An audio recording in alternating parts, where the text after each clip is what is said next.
यकीनन से थोड़ी कोताही हो गई कि पिछले विधानसभा के चुनाव में हम कम सीट पर लड़े और सीमांचल तक अपने आप को महदूद रखा था। और अब की बार जब 2025 में विधानसभा के चुनाव होंगे, हम 50 से ज़्यादा सीटों पर भी लड़ सकते हैं और लड़ेंगे। पार्लियामेंट के चुनाव जो 2024 में होंगे तो सिर्फ किशनगंज की पार्लियामेंट सीट नहीं बल्कि और भी पार्लियामेंट की सीट पर हम लड़ने के बारे में फैसला लेंगे। अब हमको आगे बढ़ना है और हम आगे बढ़ेंगे। इसीलिए इसी सिलसिले में अख्तरुल ईमान साहब की लीडरशिप में बिहार के मुख्तलिफ ज़िलों में मजलिस के संगठन को मजबूत किया जा रहा है और बहुत से लोग आगे आ रहे हैं और हम यकीनन इस बात पर अटल है और अच्छा फैसला। गठबंधन को लेकर भी कुछ सोचा है, किसी दल को साथ जोड़ेंगे बिहार में? देखिए, जब विधानसभा के चुनाव हुए थे, मैं और अख्तरुल ईमान साहब ने कोशिश की थी कि गठबंधन के से हमारा अलायंस हो जाए, मगर उन्होंने साफ तौर पे इनकार किया, बल्कि हमारा मजाक उड़ाया। तो खैर कोई बात नहीं, अब हम अपने संगठन को मजबूत करेंगे और देखते हैं अगर कोई हमसे अलायंस करेगा या नहीं करेगा। सीमांचल में हॉस्पिटल और स्कूल खोलने का आपका चुनावी एजेंडा था, उस पर क्या अमल होगी? होगा, बिल्कुल होगा, फिक्र मत करिए आप। मगर आप ये देखिए, जो सत्ता में जो लोग हैं जी, जो सरकार में है, मुख्यमंत्री है, उनको भी जो वादा किए थे सीमांचल डेवलपमेंट काउंसिल का, उसको पूरा करने की बहुत ज़रूरत है। हमने जो कहा है इंशाल्लाह होगा। सर, नीतीश कुमार सपना देख रहे हैं प्रधानमंत्री बनने का।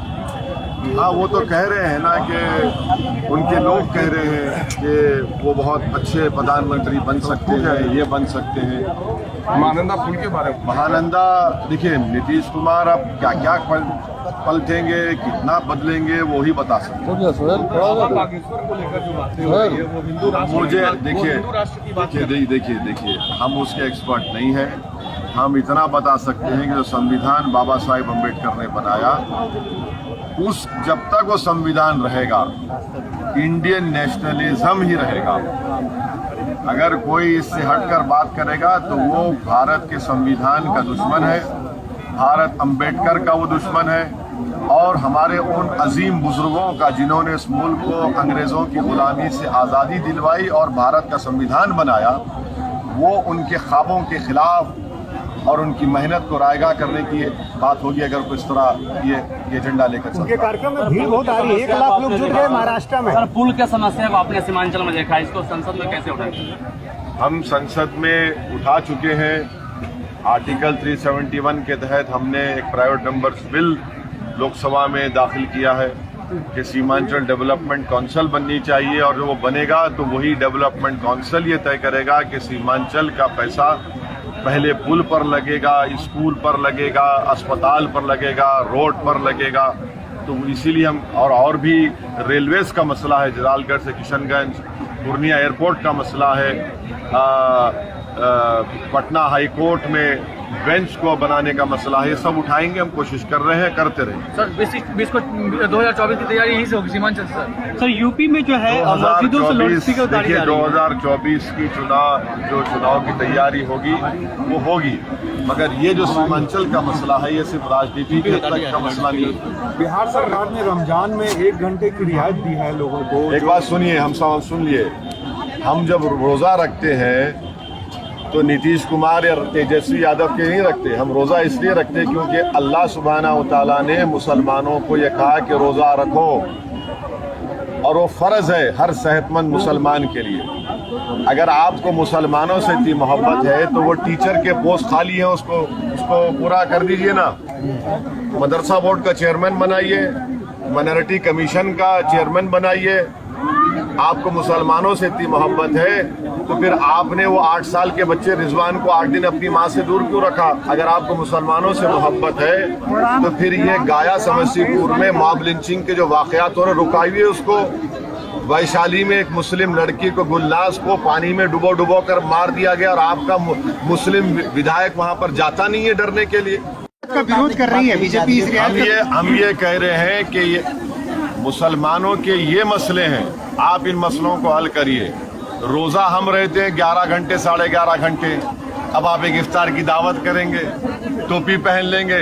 टोपी आप अपने सर पर नहीं पहन रहे, मुसलमानों के सर पर टोपी पहनाने का काम आप लोग करते हैं। अरे 12 घंटे मैं रोजा रहता हूं, हम आपको मुंह में खजूर डालें, ये क्या बात है?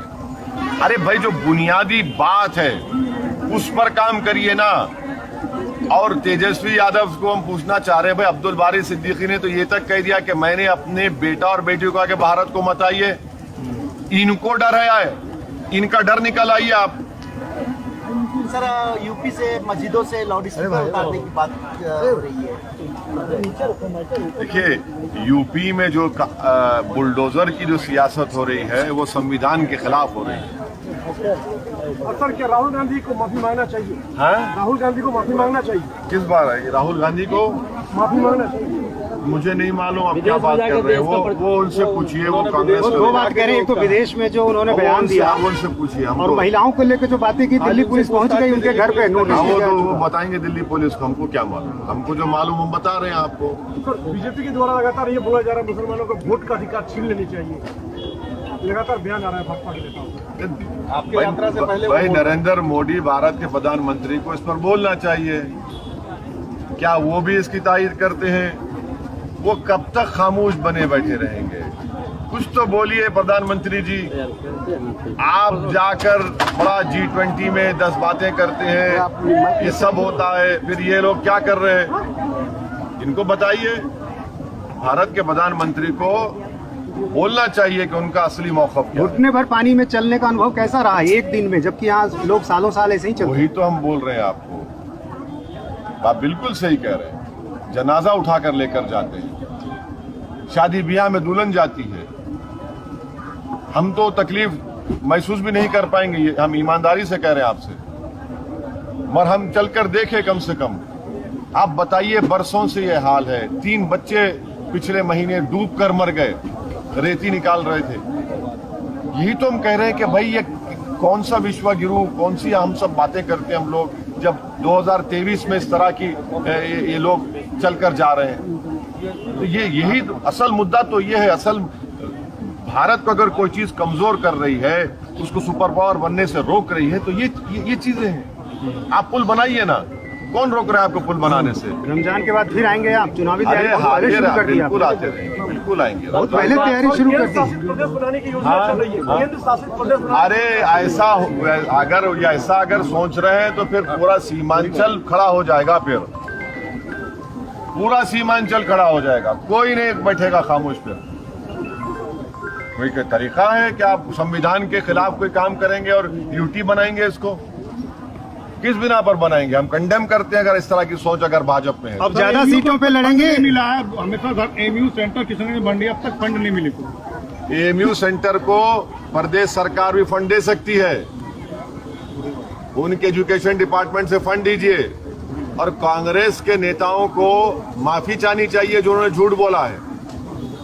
केंद्र के मंत्री ने पार्लियामेंट में यहाँ के किशनगंज के सांसद के सवाल के जवाब में खड़े होकर उन पे मुंह पर कह दिया कि जब तुम्हारी सरकार थी कांग्रेस की, यूपीए की, आपने यहाँ पर मंजूरी नहीं किया। आपने मल्लापुरम में और वेस्ट बंगाल में, मुर्शिदाबाद में मंजूर किया। झूठ बोला आपने। मगर इसके बावजूद भी हम नरेंद्र मोदी सरकार से पूछना चाह रहे हैं कि मोदी ने कहा था कि एक हाथ में कुरान, एक हाथ में कंप्यूटर देंगे मुसलमानों के, तो वो एक हेड क्रिएट करे और उसके जरिए से पैसे दे किशनगंज के इस एएमयू सेंटर को। वहां पर सिर्फ एएमयू सेंटर चल रहा है, एजुकेशन का बीएड बंद हो गया।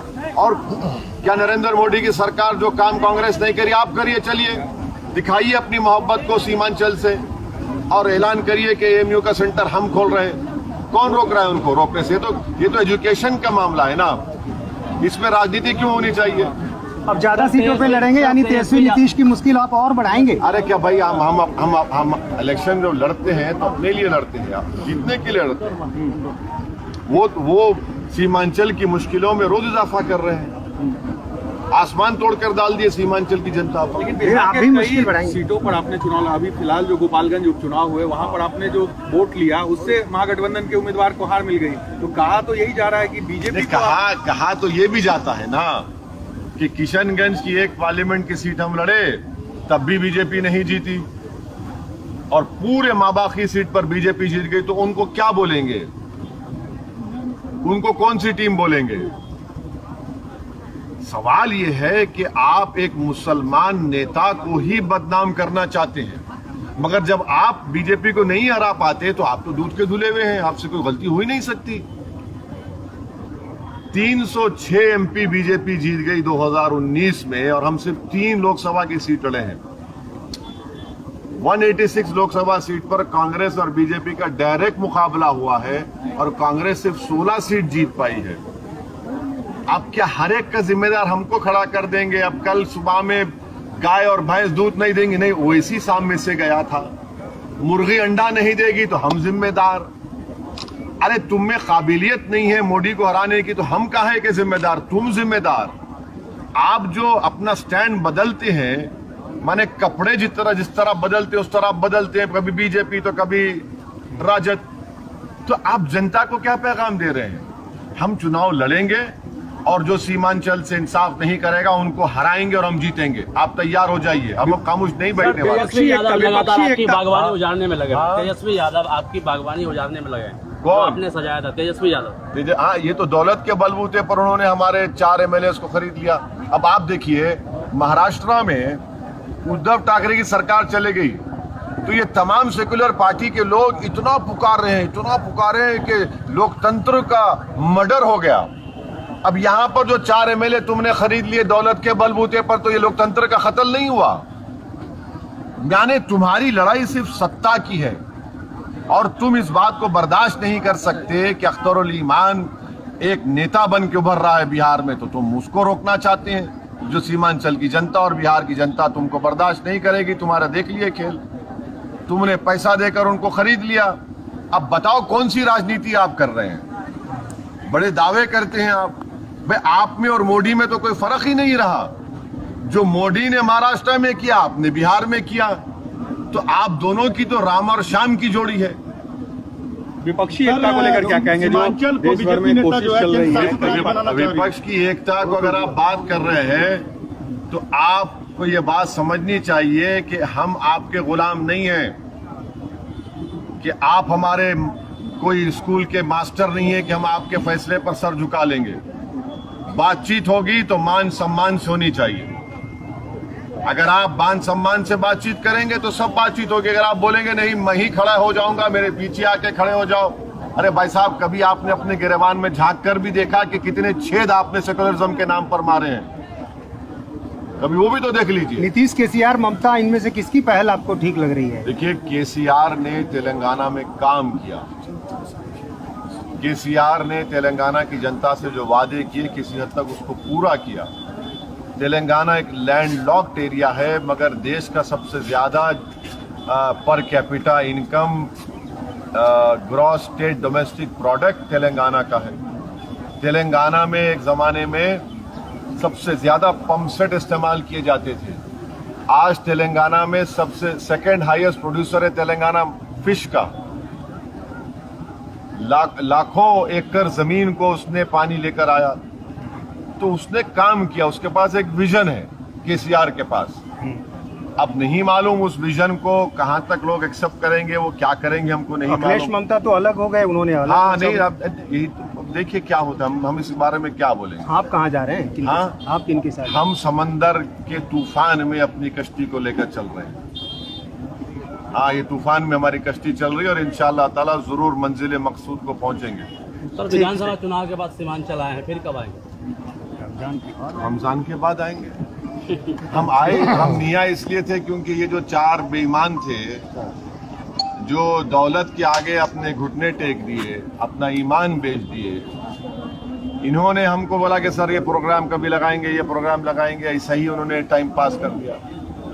मगर हम आएंगे और आप देख रहे हैं कि जनता में कितना गुस्सा है, आक्रोश है इन लोगों की इस धोखेबाजी पर। इन्होंने सीमांचल की जनता के पीठ पे खंजर घोंपा है और इसकी जिम्मेदारी तेजस्वी और नीतीश कुमार पर आयद होती है। इसलिए बीजेपी से ज्यादा इस बार आप तेजस्वी नीतीश पर नहीं, हमला हम कर रहे सबको हैं। बोल रहे हैं, हम सबको बोल इस रहे बार हैं। ज्यादा हमला आपका नहीं, हम सबको बोल रहे हैं, हम सबको कह रहे हैं कि सीमांचल से सीमांचल की लीडरशिप को उभरता हुआ ना मोदी पसंद करते हैं, ना नीतीश कुमार, ना तेजस्वी।